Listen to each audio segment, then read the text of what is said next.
देखिए, हम अक्सर आपको बताते रहते हैं लुधियाना के बारे कि लुधियाना शहर में अंग्रेज़ों के वक्त जो लोग थे उन्होंने कैसे आज़ादी ली। तो मैं अभी नरोत्तम दीवान जी के पास बैठा हूँ। इनके डैडी थे जगदीश चंद्र दीवान जी, जो लुधियाना में कांग्रेस के लिए उन्होंने देश की आज़ादी के लिए इतना काम किया कि आज तक भी उनको याद किया जाता है। तो उनके बेटे नरोत्तम दीवान जी जो मेरे साथ बैठे हैं, तो मैं इनसे जानना चाहूँगा कि 1947 से पहले आपने अपने डैडी से बातें सुनी होंगी कि उन्होंने कैसे आज़ादी में हिस्सा लिया, कैसे उनको जेल हुई और जेल में कौन लोग मिले। और आपने कभी सुना होगा कि जवाहरलाल नेहरू जो हमारे प्राइम मिनिस्टर थे वो भी लुधियाना शहर में आए थे, तो उन्होंने आपको कभी उनके दर्शन हुए, आपने भी देखा या आपके डैडी उनसे मिले हैं? तो नरोत्तम दीवान जी, आप ये बताइए कि आपके डैडी जो फ्रीडम फाइटर थे, कब उनको सज़ा हुई? क्या वो लाहौर भी गए या लुधियाना शहर में ही उन्होंने जो आज़ादी की लड़ाई लड़ी? नरोत्तम दीवान जी जब बताएंगे बिफोर 1947 लुधियाना में क्या होता था। जो उन्होंने मेरे को बताया और जो डॉक्यूमेंटेड फैक्ट है कि एक तो मुल्तान जेल में रहे, मुल्तान जेल जो कि पाकिस्तान में अब चला गया है, बलूचिस्तान एरिया में आता है। तो मेरे ग्रैंडफादर वहाँ पे उनको ट्रेन में जाया करते थे कुछ सामान खाने का लेने। वहाँ कोई डॉक्टर था मुस्लिम, उससे उन्होंने रिलेशन बना लिए थे, वो अंदर जाके उनका खाने का सामान उनको देता था, तो फिर वो ट्रेन से वापस आते थे। बाकी वो लाहौर जेल में रहे क्विट इंडिया मूवमेंट पे और सिविल डिस्प्यूट में। टोटल उन्होंने तकरीबन 5 साल की जेल काटी।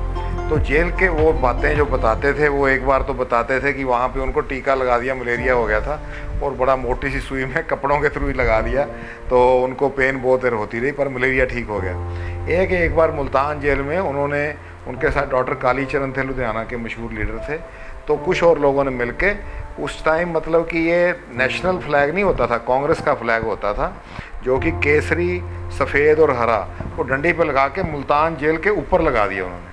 तो उसके बाद नेचुरली उन्होंने बहुत मारा कुटा जो वहाँ के पुलिस वाले थे अंग्रेज, तो इनको फिर एक गटर में फेंक दिया। यहाँ ये बेहोश हो गया, बदबू थी, तो फिर बाकी जो स्वतंत्रता सेनानी कैद थे उन्होंने बाहर निकाला और इनको नहलाया वगैरह। और अंग्रेज ने कहा भी अब तुम कैसा महसूस कर रहे हो? वो कहते ठीक महसूस कर रहा हूँ। तो कहते हम तुम्हें माफ़ी दे सकते हैं और जेल से छुट्टी दे सकते हैं, तुम माफ़ीनामा लिख दो। तो कहते दोबारा फेंक दो गटर में, पर मैं माफ़ीनामा नहीं लिखूँगा। इस तरह मतलब कि वो बताते थे कि लाहौर में वो यहाँ पे जो यूथ कांग्रेस थे उसके वो प्रेसिडेंट थे पंजाब की, जॉइंट पंजाब की। उस टाइम तो सारा पंजाब एक ही होता था ना।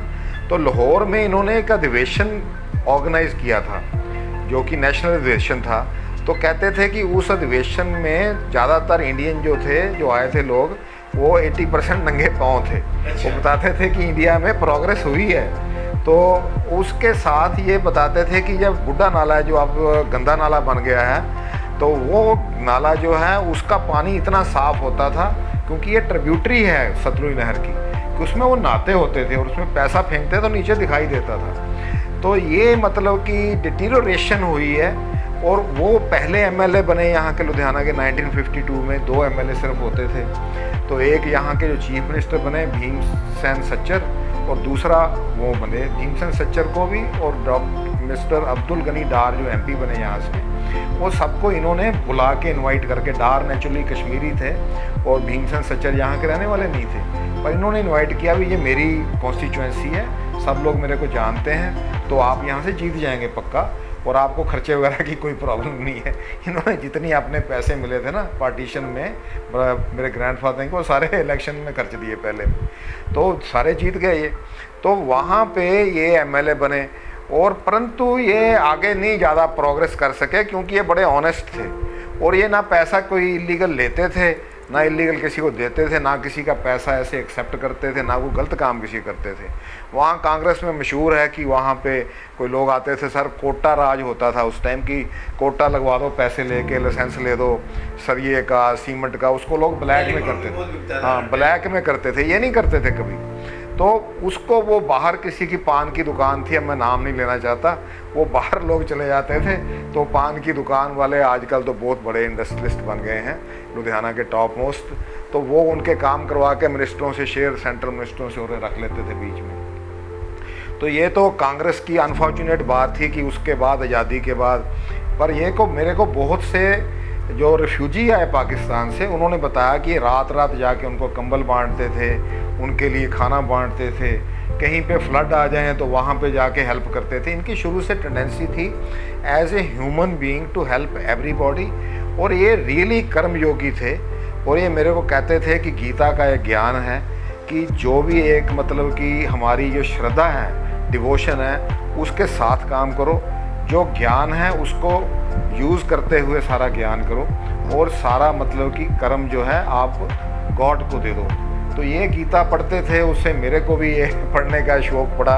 तो इसलिए आज के वो बाद में, क्योंकि स्वतंत्रता सेनानी एक संगठन के भी वो प्रेसिडेंट रहे ऑल इंडिया, तो इनको ये मतलब कि ये था कि हिंदुस्तान में ज़्यादा प्रोग्रेस होनी चाहिए थी और हो सकती है अगर हमारा पॉलिटिकल सिस्टम में ईमानदारी पूरी 100% हो। अब ये देखना है आजकल के नेताओं को कि एक इकोनॉमिक सिस्टम में और पॉलिटिकल सिस्टम में, एडमिनिस्ट्रेशन में कैसे 100% ईमानदारी हो, ताकि हमारी आने वाली जनरेशन, नेताओं के आने वाले पोते दोते पड़पोते पड़दोते, वो सारे लोग एक वर्ल्ड में, जैसे हम कहते हैं जी विश्व गुरु, अरे गुरु तो है भी, उसका दिखता क्या है, तो वो दिखने में हमको स्ट्रांग लगे। हमारे तरफ चाइना या पाकिस्तान या अमेरिका या कोई भी और कंट्री, मलेशिया या तुर्की, हमारे तरफ पहले भी हम गुलाम रहे।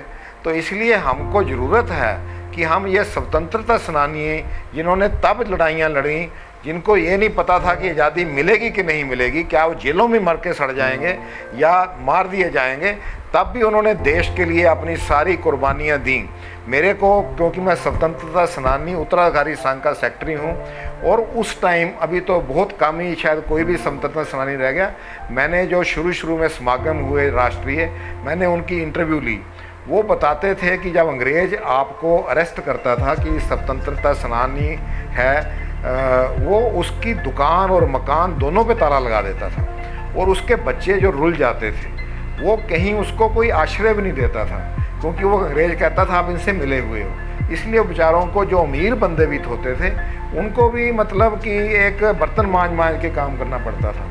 इवन मतलब कि हमारी फैमिली में मेरे नाना जी थे, 90 से डॉक्टर थे, तो उन्होंने भी स्वतंत्रता सेनानियों की मदद करी।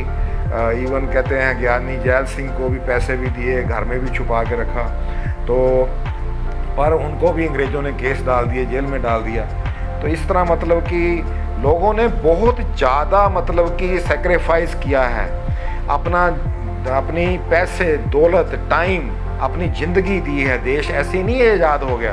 कोई अब जो मज़े ले रहे हैं लोग कि हम नेता बन गए, गाड़ियों में घूम रहे हैं, पुलिस वाले बन गए हैं, और कई तो उनमें से गुंडों की तरह हैं, और कईयों के करप्शन के केस प्रूव हो गए हैं, और सारी जनता जानती है। ये जनता है, ये सब जानती है। ये इतिहास में लिखा जाएगा कि हिंदुस्तान के नेता कैसे थे, कैसे हैं और कैसे रहेंगे। जब तक आपका प्रश्न नेहरू के बारे में है, वो उनकी कई, उसने हिंदुस्तान के लिए चीज़ें शुरू करी, जैसे कि हमारा space program, physical basic sciences की रिसर्च, एटॉमिक रिसर्च, और उसने कुछ गलतियां होती हैं हर एक से, जैसे उसने में चाउन लाई माउन लाई पे विश्वास कर लिया, या कश्मीर का कार्ड गलत प्ले कर दिए। पर उसमें मतलब कि हरी सिंह जो राजा था, उसका भी कोई कसूर था कि उसने इंस्ट्रूमेंट ऑफ सेशन एकदम साइन नहीं किया। पर वो एक बार यहाँ पे आए थे, और मेरे पिताजी ने कहा ये बच्चे हैं मेरे, तो इनसे मिले, आप बच्चों को बहुत प्यार करते हो। तो उसने खड़ा होके ऐसे करके हमको सलूट मारा और जय हिंद बोला, कहते मेरे साथ जय हिंद बोलो। तो ये है कि हर बंदे की कंट्रीब्यूशन होती है, और उनकी कंट्रीब्यूशन, उनके जो स्लोगन, देश को उत्साह देना, आगे चलाना, कि वन महोत्सव चलाओ, ये बाल दिवस है, इस तरह आजकल के नेताओं को भी चाहिए कुछ इस तरह दिवस वगैरह चलाएं, लोगों में मतलब कि उत्साह पैदा करें कि वो हिंदुस्तानी हैं और कुछ काम करें। और ये थे हमारे साथ डॉक्टर नरोत्तम धवान जी, जो पंजाब में आज़ादी के बाद इनके फादर साहब एमएलए बने लुधियाना शहर के, तो ये एमएलए साहब के बेटे हैं। आजकल तो एमएलए बहुत नाम होता है जो एमएलए होते हैं, लेकिन ये भी एमएलए के बेटे हैं। उस समय जिन्होंने देश की आज़ादी ली थी, इनके फादर साहब मुल्तान जेल में, लाहौर जेल में, ना जाने कहाँ कहाँ उन्होंने अपना सज़ा भुगती, देश के लिए, आज़ादी के लिए लड़े, और ईमानदारी से एमएलए का जो इन्होंने पद ग्रहण किया था, जो पोस्ट लोगों से जीत हासिल की थी, ईमानदारी से काम किया। और कुछ कहना चाहते हैं? मैं कहना चाहूँगा, वो चीफ पार्लियामेंट्री सेक्रेटरी भी थे, और वो प्राउड से कहते थे कि मैं असेंबली, पंजाब असेंबली में साइकिल पे ही गया और साइकिल पे ही वापस आया, कोई ज़मीन जायदाद वगैरह से नहीं बनाई वहाँ पे।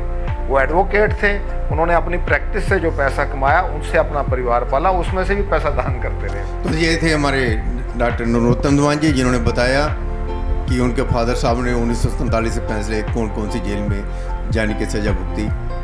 धन्यवाद नरोत्तम दीवान जी।